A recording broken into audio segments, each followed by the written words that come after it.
The club isn't the best place to find a lover, but the bar is where I go. 8th of May. Do you know what today is?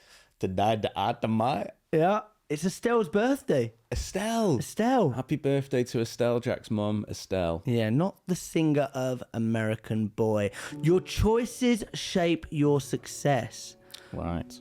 So where do we find good in our reasoned choices? Where do we find evil in our reasoned choices? And what about the things that are neither good nor evil? They lie beyond our own reasoned choices. Easy for me to say, Epictetus. Yes, it is.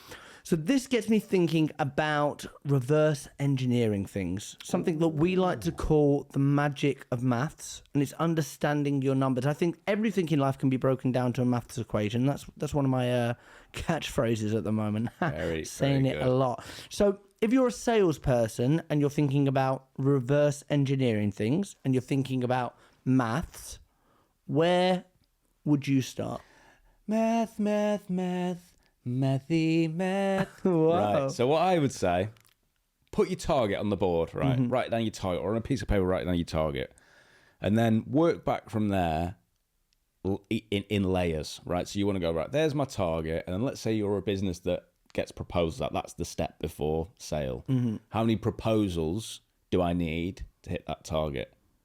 So that might be, let's say it's 4. I'll make it nice and easy because I'm not very good at math. So that might be 4 proposals to hit that target. Right, now how many discovery calls do you need to hit proposal? I need 8. Keeping it nice and easy, yeah? Yep.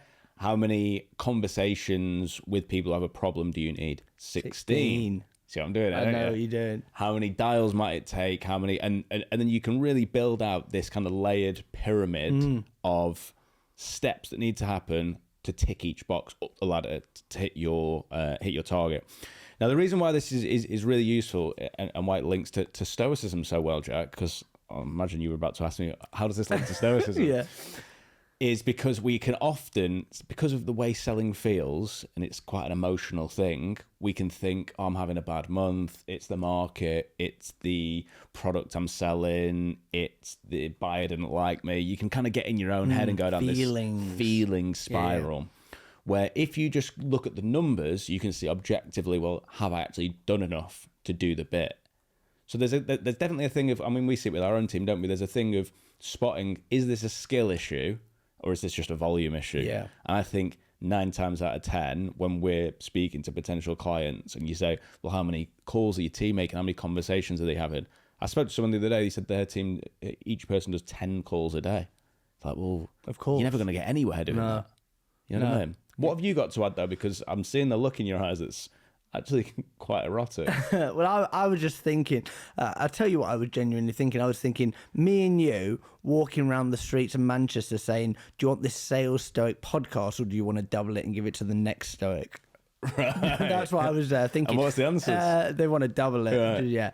I was thinking a bit of a bonus tip on that is for a business leader or a sales leader or business owner, do you understand the numbers that you need for your team? So if you're a team leader that's leading a sales team, do you understand the numbers that need to go into it? Okay. Mm-hmm. And do you also understand the numbers that an individual needs? So you probably, like, when you're looking at your report, it's very easy to say you haven't hit the profit, you haven't hit the target and berate a sales team rather than motivate them.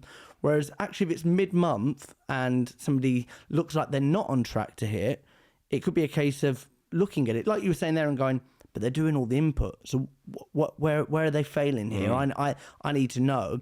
The data tells a beautiful story that you can understand. Or you can say, well, their magic number is they need to be doing this, but they're not doing that. Let me have a conversation with them. And rather than going up to you and just off the cuff saying, I don't feel like you're doing enough dials, that's going to get you back up. That's not going to make you motivated. But if it's a case of, Zach, you're doing 50 a day, in order to get to this target, you probably need to be doing 80 a day. How can I get you there? We go, well, I spend a lot of time on this, and this. Okay, well, let's get AI to do that. Let me take that off your desk. Let's give that to Sandra in admin. Cool. Can you focus on getting to 80? Because if you get to 80, you're going to hit your target. So as a sales leader as well, I think it's so important that you know your numbers. And we have those conversations all the time where we're sitting down with business leaders and they go, I don't really know my conversion rate, or I don't know the numbers that my team need to do. So work out, is it input? Is it skill? And if it's skill, then you can get in the weeds and start to understand it. If it's input, have that logical conversation with your team and be like, you're here, you need to be here, and then you'll achieve X, which means you get to whatever your North Star is. Really, really nice, man. I don't normally agree with you, but I can find no hole in that. And I don't think we'd have fun, but I think we are. Yeah. I've been Jack Frimpson. I've been Zach Thompson. Remember, you will die. Plants? I don't think so.